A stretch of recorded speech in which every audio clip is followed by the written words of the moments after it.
When completing an assessment piece in history class, you'll need to reference your sources using in-text references. If you don't know what in-text referencing is or how to do it, you've come to the right video.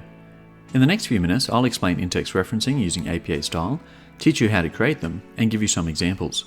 So let's begin.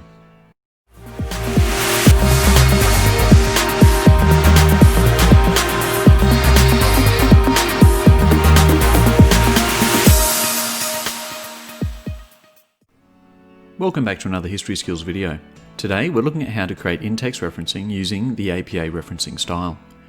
Referencing the sources in your work is a crucial part of academic writing because it acknowledges where your ideas and information came from, as well as helping you avoid plagiarism. The first thing to know is that every time you provide a quote from a source, you need to state where the quote came from. To do this, you use an in-text reference. So what is an in-text reference? Well, an in-text reference is a small series of words and numbers that appear inside a set of brackets at the end of any sentence in which a quote appears. In this example sentence, you can see that a direct quote has been used, as is indicated by the double inverted commas. Therefore, you can see at the end of the sentence there is a word and some numbers inside a set of brackets that shows where this quote came from.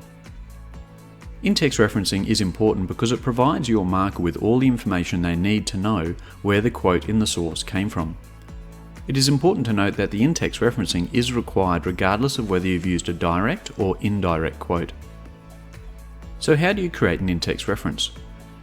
Every in-text reference requires three elements, each separated by a comma and a space.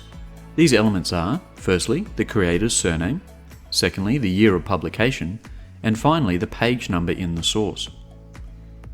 In the following example, you can see the three elements.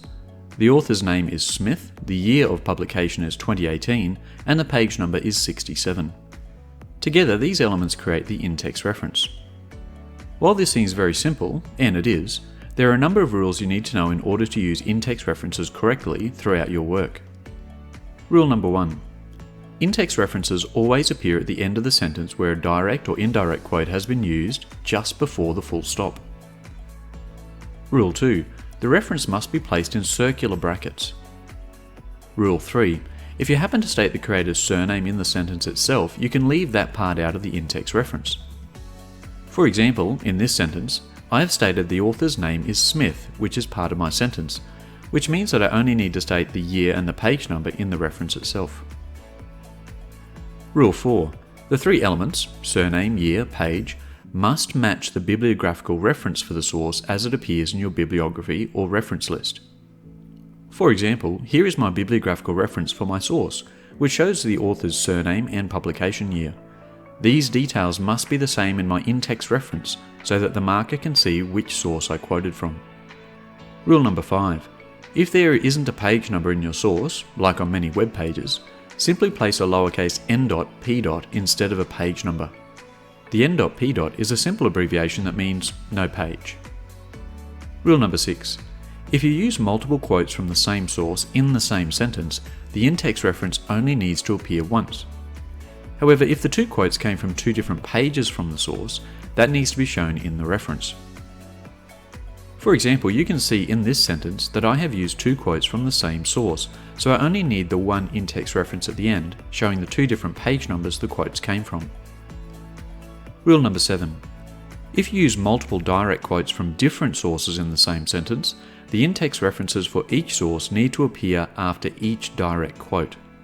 So in this example, you can see that there are two different direct quotes, but they came from different sources.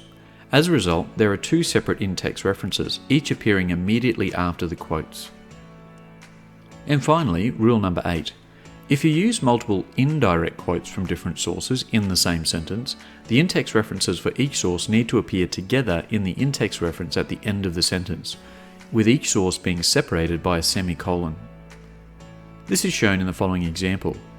Since indirect quotes don't have inverted commas, you cannot place the in-text references directly after them, so you list the different sources together at the end of the sentence within the brackets, with each source separated by a semicolon. When studying ancient history, in-text referencing ancient authors is slightly different to the rules outlined before. For ancient sources, there is rarely a publication date or a page number, so we use the following elements for referencing them.